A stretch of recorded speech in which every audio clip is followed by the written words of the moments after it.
ನಮಸ್ಕಾರ, welcome back to my channel. ಎಲ್ಲರೂ ಹೇಗಿದ್ದೀರಾ? ಐ ಹೋಪ್ ಎಲ್ಲರೂ ಚೆನ್ನಾಗಿದ್ದೀರಾ ಅಂದ್ಕೊತೀನಿ. ಬನ್ನಿ ಇವತ್ತು ಉತ್ತರ ಕರ್ನಾಟಕದ ಸ್ಪೆಷಲ್ ತಾಲಿಪಟ್ಟು ಮಾಡೋ ವಿಧಾನವನ್ನು ನೋಡೋಣ. ನೋಡಿ ಎಷ್ಟು ಚೆನ್ನಾಗಿದೆ ಅಲ್ವಾ ತಾಲಿಪಟ್ಟು.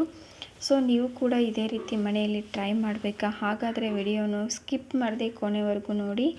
ಯಾರೆಲ್ಲ ವಿಡಿಯೋನು ನೋಡ್ತಿದ್ದೀರಾ ದಯವಿಟ್ಟು ಶೇರ್ ಮಾಡಿ, ಸಬ್ಸ್ಕ್ರೈಬ್ ಮಾಡಿ. ಇವಾಗ ನೋಡಿರಿ, ರಾತ್ರಿ ಅನ್ನ ಉಳಿದಿರುತ್ತಲ್ಲ ಅದನ್ನಾರ ತಗೋರಿ, ಅಥವಾ ಬೆಳಿಗ್ಗೆ ಮಾಡಿರೋ ಅನ್ನನ ಇನ್ನೊಂದು ಸಾರಿ ಉಣ್ಣೋಕ್ಕಾಗಲ್ಲ ಅಂದರೆ ಈ ರೀತಿ ಮಾಡ್ಕೊಂಡು ಡಿಫ್ರೆಂಟ್ ಆದ ಟೇಸ್ಟನ್ನು ಮಾಡಿರಿ. ಇವಾಗ ನಾನು ಉಳಿದಂಥ ಅನ್ನವನ್ನು ಮಿಕ್ಸರ್ಗೆ ಹಾಕಿ ಸಣ್ಣಗೆ ಪೇಸ್ಟ್ ಮಾಡಿ ತೊಗೊಂಡಿದ್ದೀನಿ. ಅದಕ್ಕೆ 1 ಕಪ್ಪಷ್ಟು ಗೋವಿನ ಜೋಳದ ಹಿಟ್ಟು ಹಾಕ್ಕೋತಾ ಇದ್ದೀನಿ. ನೀವು ಯಾವುದಾದ್ರೂ ಹಿಟ್ಟು ಬೇರೆ ಹಾಕ್ಕೋಬೋದು. ಒಂದು ಅರ್ಧ ಗೋಧಿ ಹಿಟ್ಟನ್ನು ಹಾಕ್ಕೊಳ್ತಾ ಇದ್ದೀನಿ. ಹಾಕ್ಕೊಂಡ್ಬಿಟ್ಟು ಇದಕ್ಕೆ ಕಡಲೆ ಹಿಟ್ಟನ್ನು ಕೂಡ ಬಳಸ್ಕೋಬೋದು, ತುಂಬ ಚೆನ್ನಾಗಿರ್ತೈತಿ. ನಂತರ ಚಿಕ್ಕದಾಗಿ ಹೆಚ್ಚಿಟ್ಕೊಂಡಂತಹ ಈರುಳ್ಳಿ, ಹಸಿಮೆಣಸಿನ್ಕಾಯಿ, ಕೊತ್ತಂಬರಿ ಸೊಪ್ಪನ್ನು ಹಾಕ್ಕೊಳ್ತಾ ಇದ್ದೀನಿ. ಸ್ವಲ್ಪ ರುಚಿಗೆ ತಕ್ಕಷ್ಟು ಉಪ್ಪು ಹಾಕೋರಿ, ಮತ್ತು ಜೀರಿಗೆಯನ್ನು ಹಾಕ್ಕೊಳ್ತಾ ಇದ್ದೀನಿ.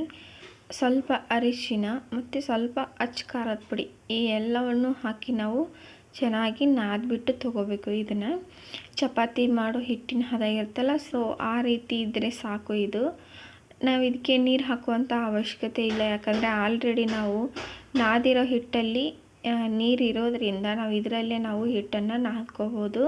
ನೋಡಿರಿ, ನಾನು ಯಾವುದೇ ನೀರನ್ನು ಹಾಕ್ತಾ ಇಲ್ಲ. ಚೆನ್ನಾಗಿ ನಾದ್ಕೊಂಡು ಈ ರೀತಿ ಆದಮೇಲೆ ಸ್ವಲ್ಪ ಎಣ್ಣೆ ಹಚ್ಚಿ ಅದೊಂದು 5 ನಿಮಿಷ ಬಿಟ್ಬಿಡಿ. 5 ನಿಮಿಷ ಬಿಡುತ್ತಲೇ ಅಷ್ಟೊತ್ತಿಗಾಗಲೇ ಹಂಚು ಕೂಡ ಬಿಸಿಯಾಗಿರುತ್ತೆ.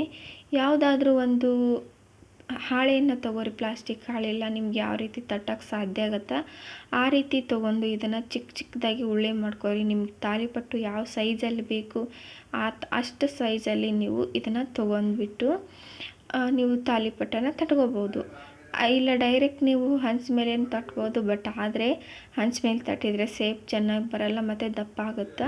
ನಾನು ಈ ಥರ ಒಂದು ಪ್ಲಾಸ್ಟಿಕ್ ಪೇಪರ್ ತೊಗೊಂಡು ಅದಕ್ಕೆ ಎಣ್ಣೆ ಸ್ಪ್ರೆಡ್ ಮಾಡ್ತಾಯಿದ್ದೀನಿ. ಎಣ್ಣೆ ಸ್ಪ್ರೆಡ್ ಮಾಡಿದ ನಂತರ ನಾನು ಅದಕ್ಕೆ ಈ ರೀತಿ ಉಳ್ಳಿ ಮಾಡ್ಕೊಂಡು ತೊಗೊಂಡು ನಮ್ಗೆ ಯಾವ ಸೈಜ್ ಬೇಕು ನೋಡಿರಿ ಆ ಸೈಜ್ನಾಗ ಇದನ್ನ ತಟ್ಟಿ ತೊಗೋಬೇಕು. ಸೇಮ್ ಇದೆ ನಾವು ರೊಟ್ಟಿ ಮಾಡ್ತೀವಲ್ಲ ಅದೇ ರೀತಿ ಮಾಡ್ಕೊರಿ, ಯಾಕಂದರೆ ಹಾಳಿ ಎಲ್ಲ ಕಡೆಯೂ ಹೊಳ್ತಾ ಇರುತ್ತೆ. ಸೊ ಹಾಗಾಗಿ ಈಸಿಯಾಗಿ ತಟ್ಕೋಬೋದು ಮತ್ತು ಈಸಿಯಾಗಿ ಕೂಡ ಎದ್ದು ಬರ್ತೈತಿ. ಇದೇನು ಹತ್ಕೊಳ್ಳಲ್ಲ, ನಾವು ಬೇರೆ ಯಾವುದಕ್ಕಾದ್ರೂ ತಟ್ಟಿದರೆ ಹತ್ಕೊಳ್ಳುತ್ತಾ. ಈ ರೀತಿ ಎಲ್ಲ ಕಡೆಯೂ ಒಂದೇ ರೀತಿ ಸೈಜಲ್ಲಿ ತಟ್ಟಿಬಿಟ್ಟು ತೊಗೊಂಡ್ರೆ ನಮ್ಮದು ತಾಲಿಪಟ್ಟು ರೆಡಿ ಆಗುತ್ತೆ. ಇವಾಗ ಗ್ಯಾಸ್ ಮೇಲೆ ಒಂದು ತವಾ ಬಿಸಿ ಮಾಡ್ಕೊಳ್ಳೋಣ. ತವಾ ಬಿಸಿ ಆದ ನಂತರ ನಾವು ತಟ್ಟಿಟ್ಕೊಂಡಂತಹ ತಾಲಿಪಟ್ಟನ್ನು ಹಾಕ್ಕೊಳ್ಳೋಣ. ನೋಡಿ ಎಷ್ಟು ಚೆನ್ನಾಗಿ ಎದ್ದು ಬಂತಲ್ವಾ. ಇವಾಗ ಮೇಲ್ಗಡೆ ಎಣ್ಣೆಯನ್ನು ಹಾಕಿ ಇದನ್ನು 2 ಸೈಡು ಕೂಡ ಚೆನ್ನಾಗಿ ಬೇಯಿಸ್ಬಿಟ್ಟು ತೊಗೊಂಡ್ರೆ ಸೂಪರ್ ಟೇಸ್ಟಿಯಾದಂತಹ ತಾಲಿಪಟ್ಟು ರೆಡಿ ಆಗುತ್ತೆ. ನಾನು ಮೇಲ್ಗಡೆ ಬೇಯಲಿ ಅನ್ನೋದಕ್ಕೋಸ್ಕರ ಒಂದು ಪ್ಲೇಟ್ ಮುಚ್ತಾ ಇದ್ದೀನಿ. ಪ್ಲೇಟ್ ಮುಚ್ಚಿ ಇವಾಗ ತಿರುಗಿ ಹಾಕ್ತಾಯಿದ್ದೀನಿ. ನೋಡಿರಿ, 2 ಸೈಡ್ ಬೇಯಬೇಕಲ್ಲ, ಸೊ ಹಾಗಾಗಿ ಜಾಸ್ತಿ ದಪ್ಪನೂ ಕೂಡ ಲಟ್ಟಿಸ್ಕೋಬೇಡಿ. ಇದನ್ನು ಮೀಡಿಯಮ್ ಸೈಜಲ್ಲಿದ್ದರೆ ಸಾಕು. ರೆಡಿ ಆಯಿತು ನೋಡಿ, ಸೂಪರ್ ಟೇಸ್ಟಿಯಾದಂತಹ ತಾಲಿಪಟ್ಟು ರೆಡಿ ಆಯಿತು. ಇದೇ ರೀತಿ ನಾನು ಎಲ್ಲವನ್ನೂ ಕೂಡ ಮಾಡಿಬಿಟ್ಟು ಬೇಯಿಸ್ಬಿಟ್ಟು ತೊಗೊತಾ ಇದ್ದೀನಿ. ನೀವು ಇದೇ ರೀತಿ ಟ್ರೈ ಮಾಡಿ ಹೇಗೆ ಬಂತು ಅಂತ ಕಮೆಂಟ್ ಮೂಲಕ ತಿಳಿಸಿ. ಇಲ್ಲಿವರೆಗೂ ಯಾರೆಲ್ಲ ವಿಡಿಯೋವನ್ನು ನೋಡ್ತಿದ್ದೀರಾ ದಯವಿಟ್ಟು ಶೇರ್ ಮಾಡಿ, ಸಬ್ಸ್ಕ್ರೈಬ್ ಮಾಡಿ ಮತ್ತು ಕಮೆಂಟ್ ಮಾಡೋದನ್ನು ಮರಿಬೇಡಿ ಫ್ರೆಂಡ್ಸ್. ಟೋಟಲಿ ನಮ್ಮದು ಫೈನಲಿ ತಾಲಿಪಟ್ಟು ಟೇಸ್ಟಿಯಾದಂತಹ ತಾಲಿಪಟ್ಟು ರೆಡಿ ಆಯಿತು.